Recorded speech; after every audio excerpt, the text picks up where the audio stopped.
ஓம் சரவண பவ. வேல் இருக்க வினை இல்லை, மயில் இருக்க பயமும் இல்லை. அப்பா கொண்டு வந்துள்ள இந்த அற்புத மலரை நீ தொட்டுவிட்டாயல்லவா, திடீரென்று திருப்பம் வரும். நீ என்னை உன் அண்ணனாக, தந்தையாக, தோழனாக என பல உறவுகளாக நினைக்கின்றாய். முன் ஜென்மத்தில் நீ என் மீது கொண்டு இருந்த பாசமும் பக்தியும் தான் உன்னை இப்போது உறவாய் நினைக்க வைக்கிறது. நீ எந்த உறவாக என்னை நினைத்தாலும் அந்த உறவாக நான் உனக்கு தேவையானவற்றை செய்கிறேன். ஆனால் அதே நேரம் அந்த உறவுக்கு உள்ள கண்டிப்பும் நான் செய்கிறேன். அண்ணனாகவோ அப்பாவாகவோ உன்னை வழி நடத்துகிறேன். உனக்கு நெருப்பு வளையமாக நான் பாதுகாக்கின்றேன். சில நேரம் அந்த நெருப்பின் வெம்மை உன்னை சுடும், ஆனால் உன்னை தாக்காது.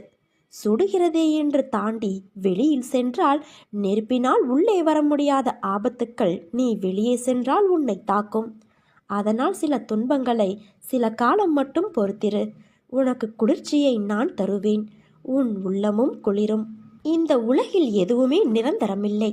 பணம், பொருள், பதவி, அதிகாரம் இப்படி எதுவுமே நிரந்தரமில்லை. இது உனக்கு மட்டும் அல்ல, உலகில் உள்ள அனைவருக்கும் பொருந்தும். எல்லாம் குறிப்பிட்ட காலம் வரை மட்டும்தான். இவ்வுலகம் இன்றும் இயங்குவது அன்பினால்தான். அதை புரிந்து இன்பத்தையும் துன்பத்தையும் சரிசமமாக நினைக்க உன் மனதை பக்குவப்படுத்திக்கொள். எல்லோரிடத்திலும் அன்பு செலுத்து. யாரிடமும் பாராமுகம், பகைமை காட்டாதே. இன்பத்தை கண்டு மிகவும் பரவசப்படாமலும் துன்பத்தை கண்டு துவண்டு போகாமலும் உன்னை சமநிலையில் இருக்க பழகிக்கொள். மன வலிமையோடும் நிதானத்தோடும் உனக்கு வரும் தடைகளை நீ எதிர்த்து செயல்பட்டால் வெற்றி என்ற உணர்வை நிச்சயம் நீ அடைவாய்.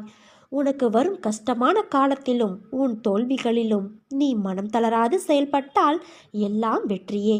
நேர்மையாகவும் உள்ளபூர்வமாகவும் நீ செயல்படும் போது எதற்கும் அஞ்சாதே. எதையும் துணிந்து எதிர்த்து நில். உனக்காக நான் துணை நிற்பேன். உன்னை நிச்சயம் நல்வழிப்படுத்துவேன். எதை செய்ய நினைத்தாலும் என்னை நினைத்து செயல்படு. நான் உன்னை கைவிட மாட்டேன். என் வார்த்தைகள் மீது நம்பிக்கை வைத்து செயல்படு. நீ விரும்பிய எதுவும் உன் வாழ்க்கையில் கிடைக்காமல் போயிருக்கலாம். ஆனால் நீ விரும்பியதை விட சிறப்பான ஒன்றை உனக்காக நான் தர இருக்கிறேன். என் செல்ல பிள்ளையே, நீ என்னை வணங்கிய பின்பு சரியான பாதையில்தான் செல்கிறாய். ஆனாலும் இப்போதும் சில விஷயங்களில் நிதானம் இழந்து செயல்படுவது தொடர்ந்து கொண்டு இருக்கிறது. உன்னை ஒன்று நிதானம் இழக்க செய்கிறது என்றால் அப்போது அந்த செயலை செய்யாதே. கொஞ்சம் தள்ளி போடு. சிறிது நேரம் கழித்து நன்கு ஆலோசித்து அதன் பிறகு செயலை செய். வாய்ப்புகள் மீண்டும் கிடைக்காது என்பதற்காக எதையும் அவசரமாக நிதானம் இழந்து செயல்படக்கூடாது. என்னை வணங்கிய பின்பு நீ கொஞ்சம் கொஞ்சமாக உயர்ந்தாலும் நீ நினைத்த உயரத்தை இன்னும் எட்டவில்லை என்று வருந்தாதே. விரைவில் அந்த கனியை நீ பறிப்பாய். எதுவும் என்னை மீறி நடக்காது என்பதை நீ தீர்க்கமாக நம்பு. உன் கரம் பிடித்து நான் நடக்கின்றேன். பிறகு ஏன் பயப்படுகிறாய்? எது உன்னை துன்புறுத்தினாலும் பயப்படாமல் இரு. என்ன ஆனாலும் எதிர்த்து நின்று போராடு. என்ன செய்வது? சில நேரங்களில் சில காயங்களால் தான் உன்னை நேர்த்திப்படுத்த முடியும். தவறில்லை, ஏற்றுக்கொள். உன்னை பலப்படுத்தி பக்குவமாக்கி போலி முகத்திரையை நான் அடையாளம் காட்டிடத்தான் இந்த வலியையும் வேதனையையும் நான் உனக்கு தந்திருக்கிறேன். பயத்தை விடு என் தங்கமே. நான் ஒருபோதும் என் பக்தனை கைவிட மாட்டேன். என்னிடம் நம்பிக்கை வைப்பது இப்பொழுது உனக்கு மிகவும் அவசியமாகிறது. நம்பிக்கை வைத்துப்பார், எதையும் சாதிக்கலாம். வாழ்க்கையில் ஒருவரை நாம் நேசிக்கிறோம் என்றால் அது பலூனுக்குள் ஊதப்படுகின்ற காற்று போன்றது. எப்போது வேண்டுமானாலும் அது அதுவாகவே உடைந்து போகலாம். காற்றை சேமித்து வைத்திருக்கும் வரைதான் பலூனின் வடிவமும் அழகாக இருக்கும். அதிகமான அன்பை வெளிப்படுத்தியும் புரிந்து கொள்ளவில்லை என்றால் நெஞ்சு வெடித்துவிடும். அதே போல அளவுக்கு அதிகமான காற்றை உள்ளே செலுத்தும் போது பலூனும் வெடித்துவிடும். குறிப்பிட்ட அளவான காற்றை அதற்குள் செலுத்தி பலூனை நீ கையோடு வைத்திருக்கலாம். ஆனால் அதுவும் எப்போது உடையும் என்று கூட உனக்கு தெரியாது. ஆனால் கையை விட்டுவிட்டால் உடனே அது ஒரு பக்கம் தானாகவே பறந்தோடிவிடும். அதே போலத்தான் உன்னுடைய மனக்கவலையும். நீ அந்த மனக்கவலையை பற்றியே நினைத்து கொண்டே இருப்பதால் அது உன்னை மேலும் மேலும் துன்புறுத்துகிறது. அதை அதன் போக்கில் விட்டுவிடு. நீ கவலைப்படுவதால் இங்கு எதுவும் மாறப்போவது இல்லை.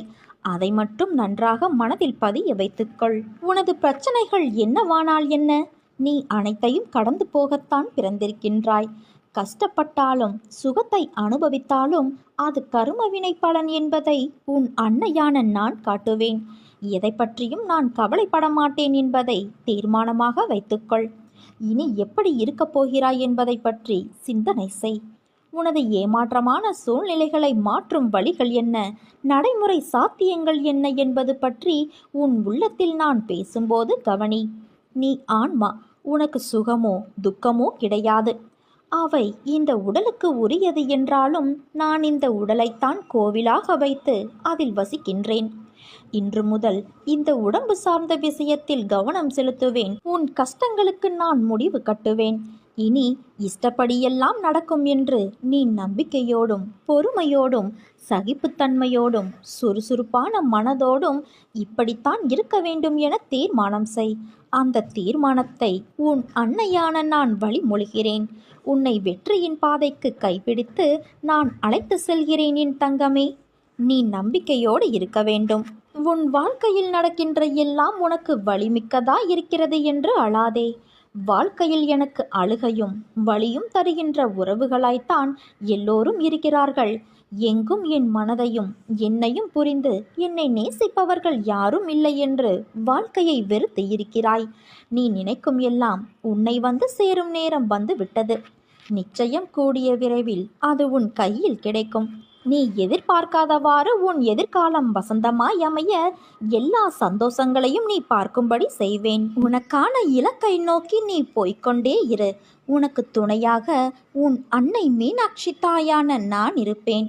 உன்னை பாதுகாத்து கரை சேர்ப்பது என் பொறுப்பு. நீ தன்னம்பிக்கையை மட்டும் இழந்து விடாதே என் தங்கமே. அன்பு குழந்தையே, கர்ம வினைகள் உன்னை விட்டு விலகப் போகிறது. கடன் தொல்லைகள் விலகப் போகிறது. உனக்கு வர வேண்டியது அனைத்தும் வந்து சேரும். நீ எதற்காக காத்திருந்தாயோ அது நிறைவேறப் போகிறது. நீ நம்பிக்கையோடு இரு, நல்லதே நடக்கும். என்றும் என் அரவணைப்பில் நிம்மதியான நோயற்ற வாழ்வு பெற்று சுபிட்சமாய் வாழ்வாய். இது உன் அன்னையான என் சத்திய வாக்கு. உன்னிடம் சொன்னபடி உன் வேலையை முடித்து கொடுக்க நான் தயாராகிவிட்டேன். இதற்கான அறிகுறிகளை நான் உனக்கு தெரிவித்தும் வருகின்றேன். சமீபத்தில் உன்னை நேரில் சந்தித்து ஆசையும் வழங்கிவிட்டேன். அதை பெற்றுக்கொள்ள நீயும் தயாராக இரு என் குழந்தையே.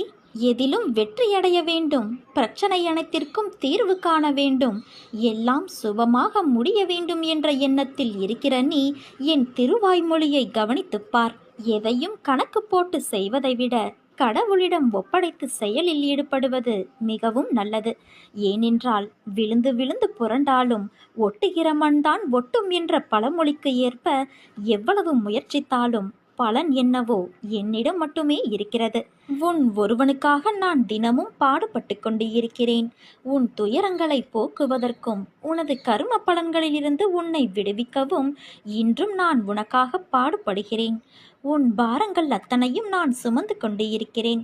விரைவில் அத்தனையும் ஒரு முடிவுக்கு வரப்போகிறது குழந்தையே. உன்னை விட்டு அத்தனையும் விலகப் போகிறது. நீ பொறுமையாக இரு. உன் அம்மா நான் இருக்கிறேன். நீ செல்லுமிடமெல்லாம் நான் இருப்பேன். உன்னுடைய தொழிலில் நீ நஷ்டத்தை பொருட்படுத்தாதே. உனக்கு இதோ நான் உதவுகிறேன். என்னவெல்லாமோ செய்து பார்க்கிறேன். ஆனாலும் எல்லாமே தோல்வியில் முடிகிறது. இந்த தோல்வியின் பிடியிலிருந்து என்னால் மீண்டு வர முடியவில்லை என்று நீ புலம்புகிற புலம்பலை பொறுக்க முடியாமல் இதோ நான் புறப்பட்டு வந்துவிட்டேன். இழந்து போனவற்றை பெறுவதற்கும் வாழ்வில் முன்னேறுவதற்கும் ஒரு ஆலோசனை சொல்லட்டுமா? உன்னை நீ தெரிந்து கொள். உன்னை பொறுத்தவரை இந்த உலகம் ஒரு கோமாளிகளின் கூடாரம். யாருக்காகவும் எதற்காகவும் விட்டு கொடுத்து தோல்வியை மட்டுமே பரிசாக பெறுவதற்காக நீ பிறக்கவில்லை. எல்லாவற்றையுமே ஜெயிக்க பிறந்திருக்கின்றாய். கோடி கோடியாக கருவணுக்கள் உள்ள தாயின் கருமுட்டையை தனக்குரியதாக ஆக்கிக்கொள்ள களமிறங்கிய போது அனைத்தையும் தோற்கடித்து ஜெயித்தது நீ அல்லவா? உணர்வுகளும் உறுப்புகளும் உருவாகாத அந்த காலத்திலேயே கோடி பேர்களை ஜெயித்த நீ இப்போதோ இந்த நிலையிலா ஒரு சிலரிடம் தோற்கப் போகிறாய்? நிச்சயமாக தோற்க மாட்டாய் என்பதை தெரிந்து கொள். நீ கோழை அல்ல. துரத்தும் வறுமையை ஒப்புக்கொள்வதற்கு. நீ பிறவியிலேயே மாவீரன். உனக்குள் நான் உன்னை வழி நடத்தப் போகிறேன். அப்படியிருக்க தோல்வி என்பது இனி உனக்கேது?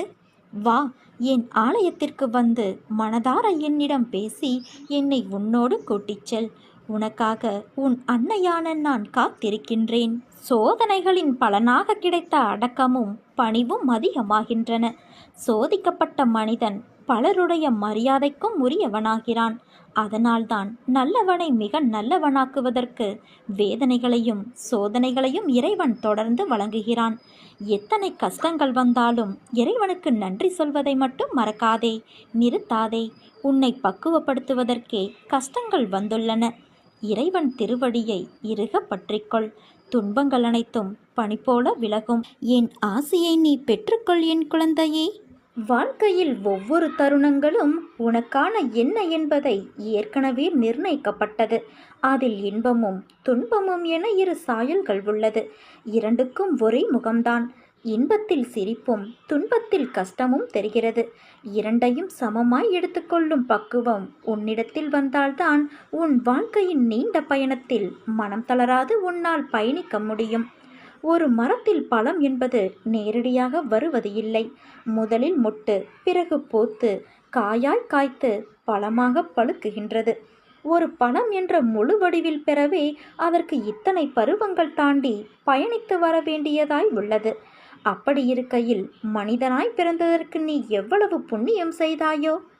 எதையும் சட்டென்று முடிவு செய்யாதே. நிதானமாக செயல்படு.